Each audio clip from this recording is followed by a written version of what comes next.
कैसे हम अपने चित्त को मुक्ति की ओर ले जाएं, कैसे उसके द्वार खोलें, कैसे उसकी खिड़कियां खुलें और उनमें प्रकाश आ सके, कैसे हमारी आंख खुले और हम देख सकें जो है।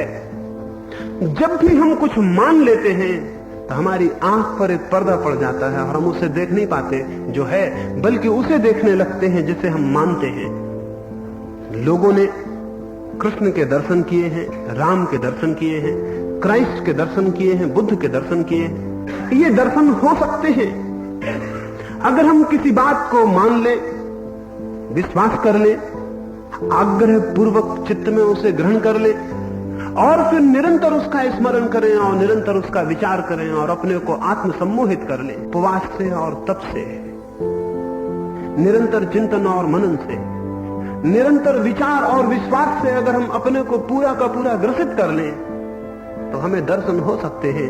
और वे दर्शन सत्य के नहीं होंगे, वे हमारी ही कल्पना के दर्शन होंगे, वे हमारे ही विचार के दर्शन होंगे, वे हमारी मान्यता का ही प्रोजेक्शन, प्रक्षेप होगा, वो हमारा ही स्वप्न होगा जो हमने पैदा किया है।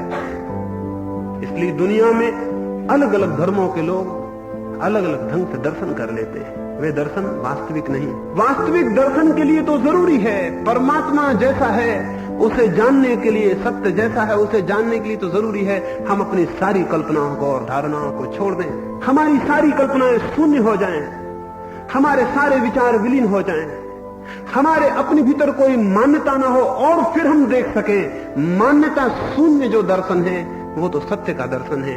मान्यता के आधार पर जो दर्शन है वो अपनी ही कल्पना का प्रक्षेप है, अपनी ही कल्पना का दर्शन है।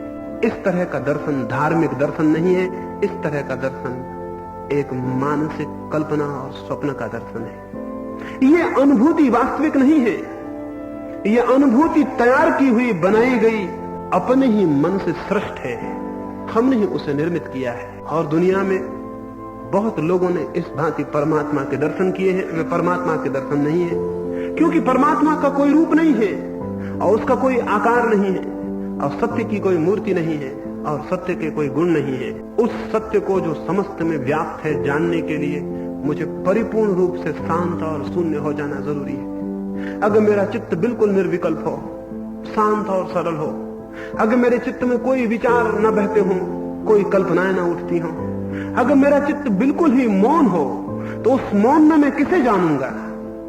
उस मौन में भी कुछ जाना जाता है, उस शून्य में भी किसी से संबंध और संपर्क हो जाता है, उस शांति में भी कहीं किसी अलौकिक सत्ता से संबंध स्थापित हो जाता है। वही संबंध, वही संपर्क